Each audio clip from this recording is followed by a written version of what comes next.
Om Sahana Vavatu Sahana Bhunaktu Sahaviryam Karavavahai Tejasvinavadi Tamastu Ma Vidvishavahai. Om Shanti Shanti Shanti. I am currently traveling in California and will be giving the May 12th California Zoom Satsang live from a satsang in the San Francisco area. Therefore, I have recorded the Singapore satsang using similar texts that I will be presenting at the live California one. The first topic is some introductory remarks about our publications. One of the major trends we have been experiencing for the last few months is a greater interest in our publications. The most visible form of this was at the World Hindu Congress held in Bangkok, Thailand in November 2023. Hinduism Today itself was honored in the first plenary session. In presenting the plaque of recognition to me as publisher, Sri Milind Shrikant Parande, Secretary General of the Vishva Hindu Parishad, said the publication is regarded as the single most effective advocate of Hindu Dharma outside of Bharat. Here is the text of the award. The organizing committee of the World Hindu Congress 2023 Bangkok wishes to express profound appreciation for the remarkable contributions made by Hinduism Today since its establishment under the guidance of Satguru Shivaya Subramanya Swami, a devoted disciple of Yanaguru Yoga Swami from Jaffna, Sri Lanka. Hinduism Today's commitment to nurturing Hindu solidarity, fostering unity, and dispelling misconceptions about Hindu Dharma is truly praiseworthy. It has served as a guiding light of knowledge, inspiration, and awakening for Hindus across the globe. The unwavering dedication to nurturing the ongoing spiritual Hindu renaissance and providing a valuable resource for Indian leaders and educators is immeasurable. Hinduism Today's pivotal role in preserving and promoting the rich heritage of Hindu Dharma is deeply appreciated. We extend our heartfelt gratitude for your tireless efforts in upholding the essence of Hindu Dharma and sharing its wisdom with the world. At the World Hindu Congress, Aum Swami and I attended a few of the key speeches. A recurring phrase we encountered was Hindu resurgence. After hearing it a few times, we realized it meant the same thing as Gurudeva's idea of a Hindu renaissance, and that the organizers of this Congress strongly felt this was happening in a major way in India at this time. That was definitely encouraging to learn. A few years ago, we published Path to Shiva. We created it having in mind presenting the essence of Gurudeva's Master Course Trilogy to Hindu youth in a shorter form, only 68 lessons, and at a simpler grade level of English. We soon realized it worked well for adults who had English as a second language. Even those who have English as a first language can be challenged to understand some of Gurudeva's more complex sentences. The Mauritian members have been using Path to Shiva at a series of in-person and online seminars which are going well. At a recent seminar at a temple in the south of Mauritius, the president of the Mauritius Tamil Temple Federation was in attendance. He was inspired to learn about Path to Shiva and promised to place it in every Tamil temple in Mauritius. The first 25 copies were recently delivered to his office to initiate the project. An interesting event developed in Malaysia among some Hindu leaders we know. they became inspired to distribute Book 1 of our Saivite Hindu Religion children's course to the kindergarten classes of the Tamil schools in the area. An event is scheduled in June to accomplish this. Furthermore, they plan to do this every year.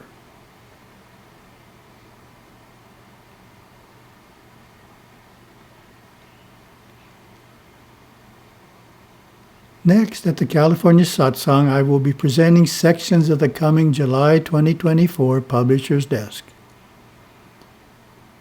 It is our second topic. The title is Daily Spiritual Practice is a Must.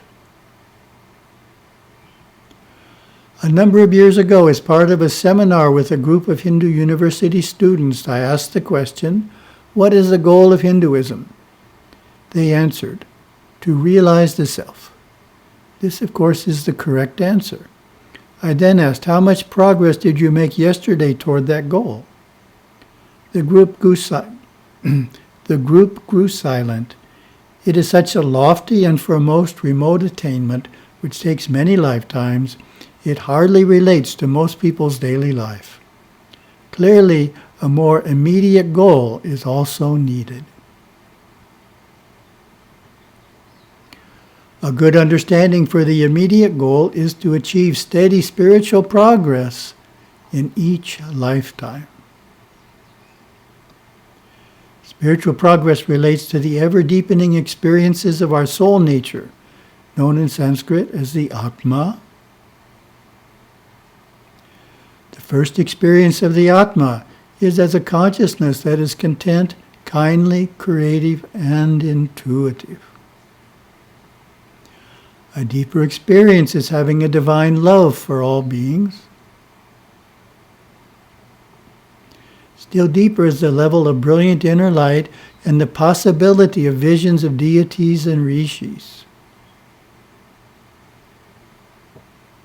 And the deepest experience of the Atma is to find ourselves immersed in endless inner space, pure awareness, and ultimately realize the self, the transcendent source of that awareness. Comparison of Hinduism to Hindu classical dance, such as the Bharatanatyam style, provides a helpful way of understanding how to achieve spiritual progress. In this tradition, the goal is to hold your first public performance, which is called an arangetram. What is needed to accomplish this? The answer is universally understood. Practice.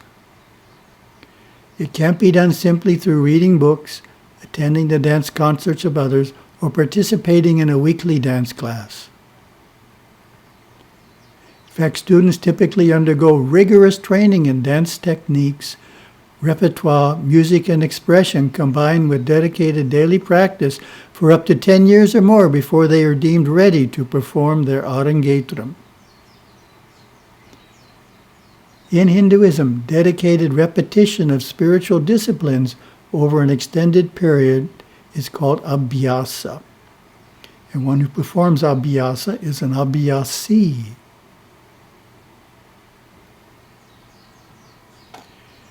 It's not about sporadic efforts, but sustained commitment, acknowledging that spiritual growth occurs incrementally with each session, each meditation, each mantra contributing to one's progress.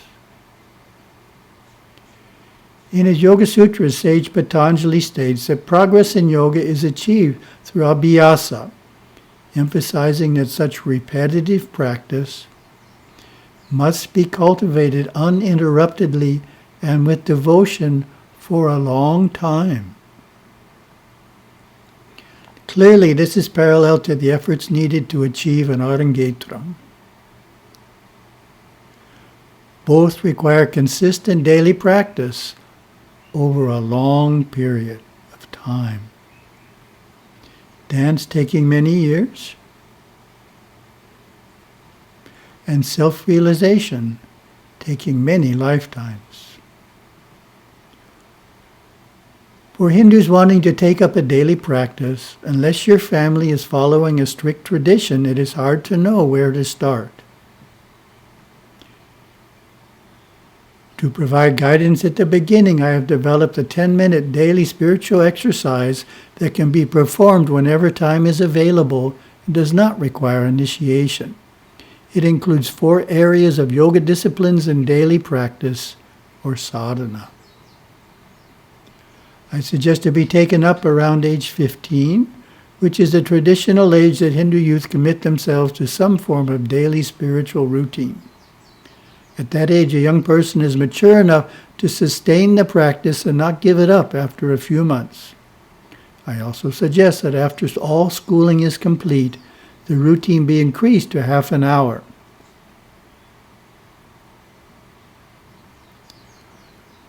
We have named this 10-minute daily routine spiritual workout. The concept of physical workouts is widespread in our modern world. An effective routine includes different types of exercises and must be done regularly to maximize the benefits. The same principles apply to one's spiritual workout. The monks have designed an app that includes all of the above. It is available from both the Apple's App Store and Google Play. Spiritual Workout is also available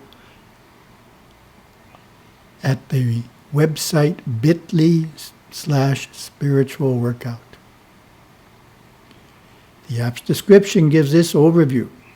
While today nearly everyone appreciates the need for daily exercise to stay fit and healthy, many don't realize the need to maintain a balanced spiritual life through daily practices. The spiritual workout is designed primarily for Hindus who would like to maintain a daily spiritual practice, but who might not have much time to give to spiritual well-being. The app has 4 main areas: worship, introspection, affirmation, study. Together they provide a well-rounded set of Hindu practices that readily can be performed daily. What would be the purpose of the worship practice?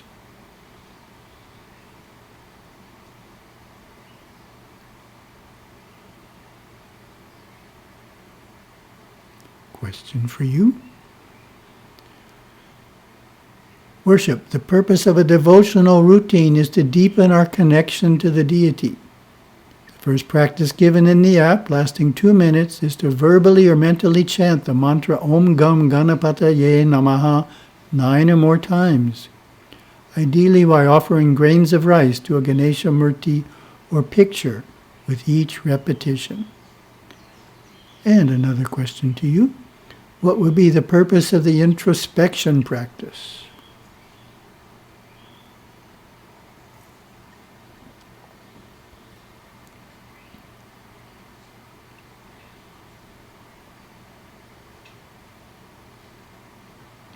Introspection. The purpose of the introspection routine is to calm the mind and raise our energies into the higher spiritual part of the mind, moving awareness into the higher chakras. The initial practice, lasting 2 minutes, is to chant the mantra Om 9 times with eyes closed. Breathing exercises are included. And the next question to you. What would be the purpose of the affirmation practice?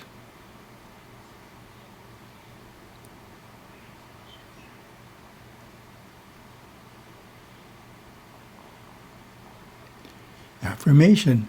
The purpose of the affirmation routine is to help us become more positive and self-confident, making us more successful in everything we do. The initial practice done for 1 minute is to repeat 9 times the affirmation, I'm all right now. And the last question in this series, what would be the purpose of the study practice?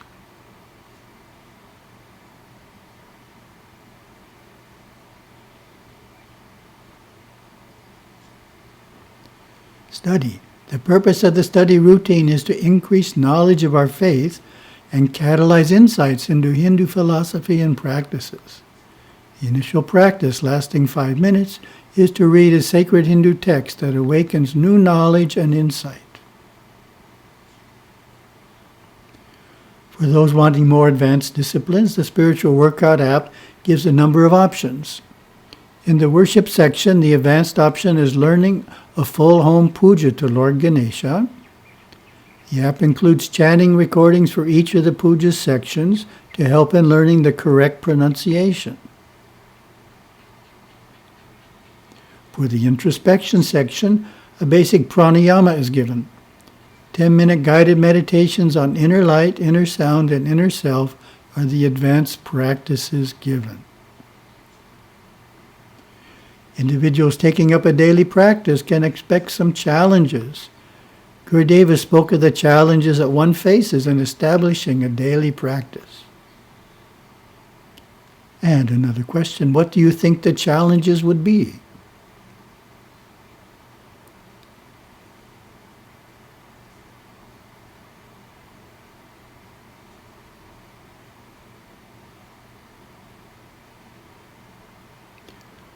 When you first begin your daily sadhana, it is likely to begin in an awkward way, and you may come to know yourself in a way that you don't want to know yourself. Don't be discouraged when the mind runs wild as you sit quietly and are able to control it, and are unable to control it. Don't be discouraged if you find that you are unable to even choose a time to sit quietly for 1/2 hour on a regular daily basis. If you persist, soon all this will be overcome and a firmness of mind will be felt. For it is through the regular practice of sadhana that the mind becomes firm and the intellect pure. It is through the regular practice of concentration that awareness detaches itself from the external mind and hovers within, internalizing the knowledge of the physical body, the breath, and the emotions. Concentration of the forces of the body, mind, and emotions brings us automatically into meditation, dhyana, and into deeper internalized awareness. Sadhana harnesses and transmutes the instinctive intellectual nature, allowing progressive spiritual unfoldment into the superconscious realizations and innate abilities of the soul. 10 minutes a day is a good start, but this ideally is increased in the same way that 5,000 steps a day might be a good start for a daily walking routine in which the eventual goal is 10,000 steps. Having matured in the 10-minute spiritual workout, a jump to half an hour is suggested for young adults who have finished their education. And that can be further lengthened, such as to an hour for those who consider spiritual progress a high priority. Retirement is an excellent time to significantly increase one's daily spiritual routine. My advice for the retirement years is to double the amount of time you spent earlier. In fact, I know retired individuals who devote 2 hours a day or more to their daily practice, qualifying themselves as true abhyasis.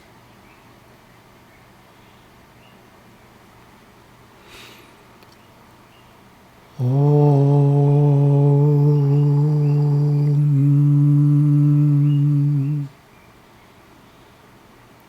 Om.